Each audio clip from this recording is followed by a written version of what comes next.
Sosok 5 pesilat sok jagoan tak lagi garang kini ditangkap usai keroyok pekerja proyek tol Semarang.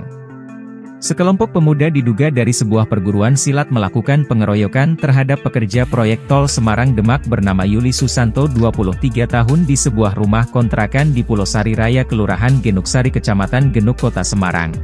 Kasus pengeroyokan ini dipicu oleh korban yang dinilai para tersangka telah melakukan penghinaan terhadap kelompok silat mereka yakni Persaudaraan Setia Hati Terate.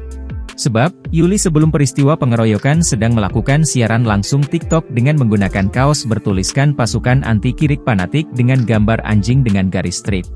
Sontak kelima tersangka yang digawangi Randy David Saputra 19 tahun menghajar korban di rumah kontrakan, Sabtu, 27 Juli 2024, sekira pukul 4 waktu Indonesia Barat.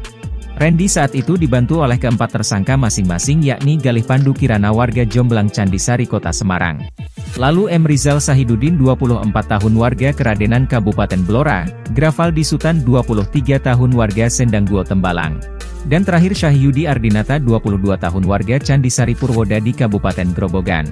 Sebelum pengeroyokan kami sempat datangi korban untuk meminta kaos itu secara baik-baik. Sempat tarik-tarikan rebutan kaos tapi tidak jadi kami ambil. Papar tersangka Yudi di Mapolrestabes Semarang, Senin, 8 Mei 2024. Lantaran korban tak mau memberikan kaos itu, dia bersama teman-temannya pergi ke sebuah acara di daerah Ungaran Kabupaten Semarang.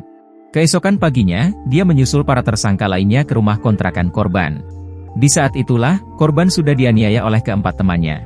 Saya hanya nendang punggung, habis itu teman-teman saya suruh bubar, jelas Yudi. Kasus pengeroyokan itu dipicu karena Randy gemas akan tingkah korban yang beberapa kali siaran langsung TikTok dengan memakai kaos fanatik. Dia yang masih satu kontrakan dengan korban lalu mengadukan ke teman-teman satu perguruannya. Korban suka bikin grup Instagram fanatik, live TikTok pakai kaos fanatik suka senggol grup silat lainnya. Lalu saya mengabari Yudi sama teman-teman, mereka lalu saya ajak ke kontrakan untuk menemui korban, ujar tersangka Randy. Kendati memprovoksi teman-temannya, Randy berdalih tak melakukan pemukulan terhadap korban. Saya satu kerjaan dengan korban di proyek tol, saya tidak memukul dia, dalihnya. Akibat pengeroyokan, korban mengalami luka serius di kepala karena korban pernah mengalami kecelakaan sehingga kepalanya ada bekas pen atau implan. Korban mengalami luka lebam dan sempat dirawat inap karena kepala ada bekas luka kecelakaan lalu lintas. Namun, korban alhamdulillah sudah pulang dalam keadaan sehat, terang Kasat Reskrim Polrestabes Semarang Kompol Andika Darmasena. Menurut Andika, para tersangka ketika melakukan penganiayaan ke korban ada yang memakai seragam sebuah perguruan silat. Namun, ketika perguruan silat tersebut dikonfirmasi ternyata tidak mengenal dengan para tersangka. Kami juga masih melakukan pengembangan kasus ini karena tersangka berpotensi bisa bertambah, ujarnya. Kelima tersangka yang ditangkap dikenakan pasal 170 KUHP dengan ancaman hukuman pidana selama 7 tahun.